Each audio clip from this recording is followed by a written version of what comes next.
When I was first diagnosed with MEN1, I was shocked. Just lost and on my own. Confused. I felt very apprehensive. Bewildered. And I felt ignorant because I didn't know anything about it. MEN is just one of many genetic abnormalities that can affect people. But what is MEN type 1 and just how common is it? Professor Raj Thacker of Oxford University and Dr. Stephen Gilby of St James Hospital in Leeds are leading experts. MEN1 is a condition which is inherited in a particular way down families with loss of a tumour suppressor gene, and often presents with hyperparathyroidism, but also includes tumours of the pituitary gland and tumours of the pancreas. The exact incidence of this in the population is really not known, but around 1 in 100,000 would be a reasonable estimate on current figures. Liz Dent is an MEN1 patient who lives near Harrogate in North Yorkshire. She first started noticing symptoms in her early 40s. I had bloating, I felt very lethargic, and I realise now how irritable I was all the time. Terry Green lives in Worthing, West Sussex. He's also an MEN1 patient. From the age of 10, I was having blackouts every day, sometimes twice a day at school. I would pass out after lunchtime, generally, playing football. We used to play football, and then in the afternoon I used to wake up in hospital. Well, my elder daughter Emily, was first diagnosed with this condition when she was at university in Hull. It was only really until my period stopped that I realised that it was possibly something more serious. And it was through blood tests that they did when I went to my GP, because of that really showed up the high levels of hormones that I had in my blood. They then put 2 and 2 together and realised that possibly this could be the same condition that her grandfather had had. So they decided to genetically test me, and my other 2 children as well, and found that we all had MEN1. Most tumours associated with MEN are not entirely, but relatively benign. And so many of the problems that come from MEN-related tumours relate to the hormones that are produced by these tumours and the effect that they can have on the people with the tumours. And so that's an important reason to treat them. Parathyroid growths are the most commonly occurring tumour in MEN1. Nearly 90% of patients would develop these growths in the neck, causing oversecretion of parathyroid hormone, leading to the loss of calcium from the bones. One of the treatments for MEN1 parathyroid problems is to remove nearly all or all parathyroid tissue, and this may result in the patient requiring long-term calcium and vitamin supplements. Experienced surgeons will want to visualize all the parathyroid glands at operation, because the degree of enlargement of a parathyroid gland is what determines whether or not it's removed. But in essence, this is safe surgery and not surgery that's particularly prone to complications. Although the symptoms of excess calcium can appear trivial at first, obtaining appropriate treatment is very important. If the parathyroids aren't treated and they damage the kidneys, it could lead to kidney failure or high blood pressure and strokes, or problems with the bones and fractures such as osteoporosis. Terry Green had his first parathyroid operation aged 17. He's had more surgery than most. I've had 5 parathyroid operations. First one was to remove one offensive gland, but I think they knew that in the future I was going to have more because the next gland then started to overreact. My parathyroid surgery was carried out in June 2000, and I was told that I had tumours on all 4 parathyroids from the scanning, and I would have to have them all removed, which did in fact happen. But my surgeon was absolutely great. It was carried out at Leeds, and I recovered very quickly, actually. I think I was out of hospital just within a few days. The recovery time was actually quite short. I was quite quickly better, and was eating and drinking normally within a very short space of time.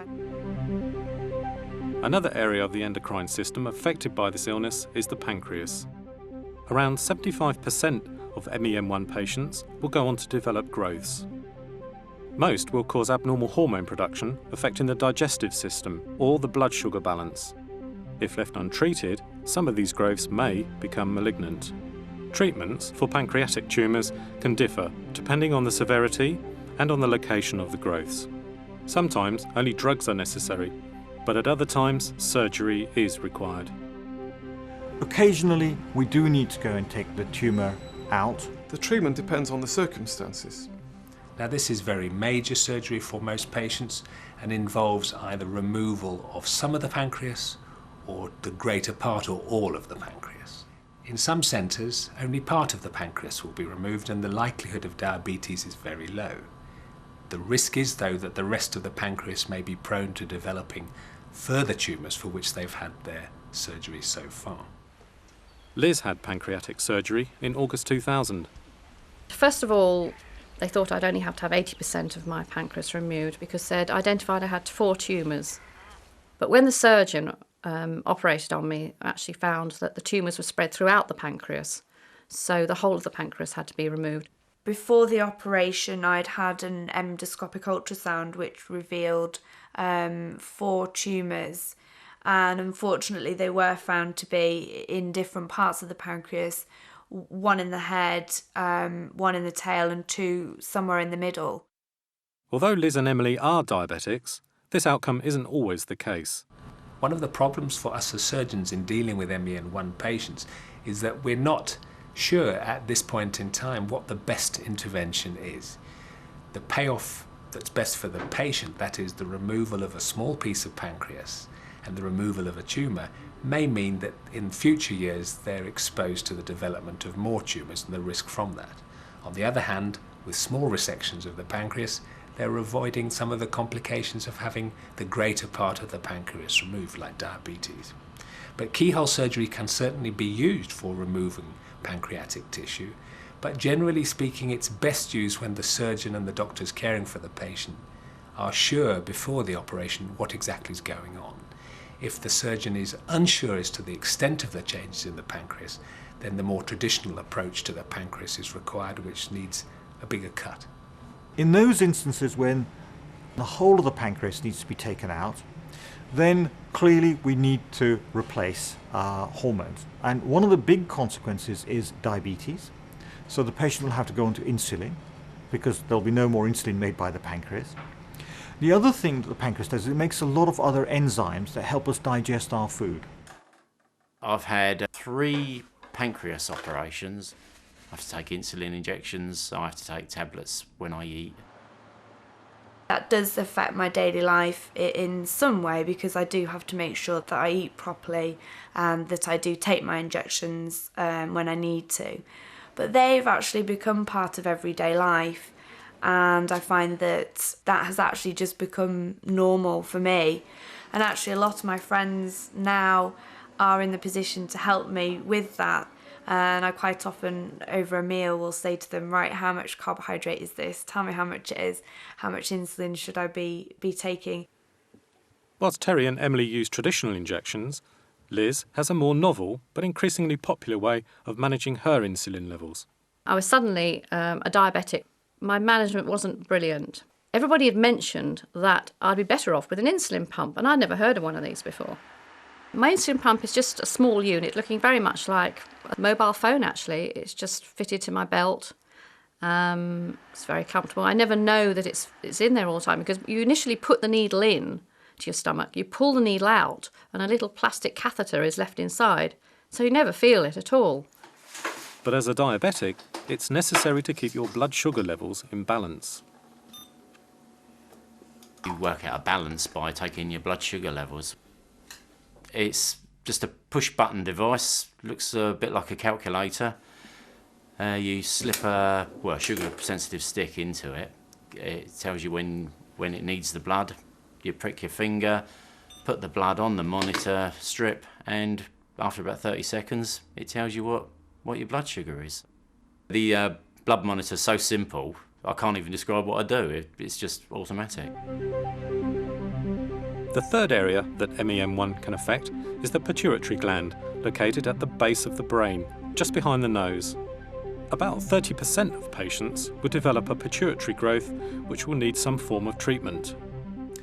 The pituitary tumours, it depends again what they are. It might just mean going on medication, no surgery needed. We have a lot of medical treatments, i.e. tablets, that we can use to keep these under control and to treat them. And they're not like chemotherapy. These are not tablets that are going to make the hair fall out and make individuals feel ill. They are much more benevolent tablets in that way, and we can control things very well. In many cases, the prognosis is good, treatment is very effective, and the expertise is there to give the best possible treatment to patients. I have a pituitary adenoma, which, as I understand it, it was a macroadenoma, which is like a large tumour, but it is benign. I've been taking tablets for that, which I take once every 5 days, and that has now shrunk the tumour down and lowered the level of prolactin also. Some tumours can't be dealt with tablets, and we have to undertake surgery. Now, if the tumours are small, the neurosurgeons are very good and skilled to actually go through the nose, through the nostrils actually, so you don't even see a scar on the outside. They go through the nostrils, up the nose, and take the tumour out. If they can't do it that way, they will actually go through the roof of the mouth. Again, there is no external scar. Terry developed a pituitary tumour which needed surgery using the nasal approach.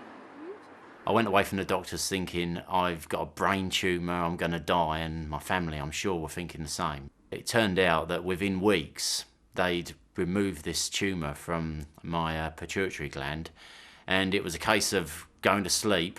2-3 hours later I was up watching the FA Cup final. It was so simple for me. I'm sure it was a great difficulty for the doctors, to give them a bit of credit.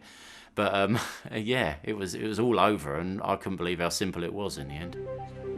Suffering from MEN1 can appear daunting at first, but with the latest specialist knowledge and often very effective treatments, things are not always as bad as one would first imagine. Patients find it helpful to have a positive attitude and to play an active role in managing their conditions. I feel the outlook for me is very positive. I keep a track on all my treatments, all my scans and blood tests, as long as I am regularly monitored. Hopefully, if there was anything else to happen, that it would be found quite quickly and that the relevant treatment would be given. You take each day as it comes, and you just hope for the best, which is really all you can do. I think you have to keep MEN1 in perspective. I think there are worse things. As long as we know what's happening, we're in control, we know all the options available to us, we can do pretty well. And all the time there are advances. I'm very positive, and that's what I am to my children as well. It's still important to recognise that these are tumours with a long-term what we call morbidity and mortality, in other words, long-term consequences. So effective management of the tumours as early as possible is a very important part of the management of patients. Ideally, the patient should be looked after by a group of doctors who can provide the whole range of treatments for any part of the MEN syndromes. Once the patient's been diagnosed, then I think they need to be referred to a specialist centre where there is an MEN clinic or something of that kind. I think one of the most important tasks we have is to provide very strong reassurance to our patients with MEN. This is a chronic illness, not a terminal illness like other cancers. These tumours are slow growing, and with early detection and proper management, they can be treated very, very well. So our patients live for a long time, into their 70s and 80s, and have a very full and productive life.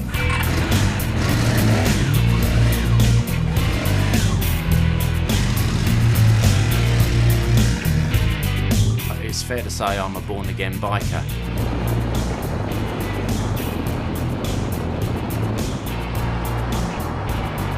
I look forward to just anything I can throw myself into.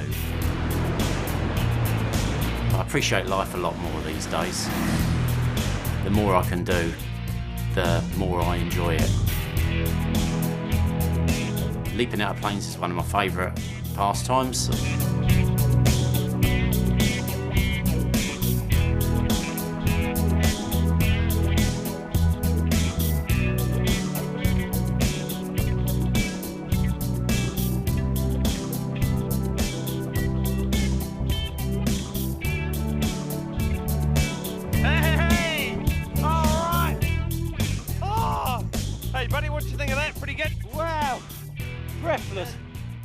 I'm not a risk taker, but I like adventure.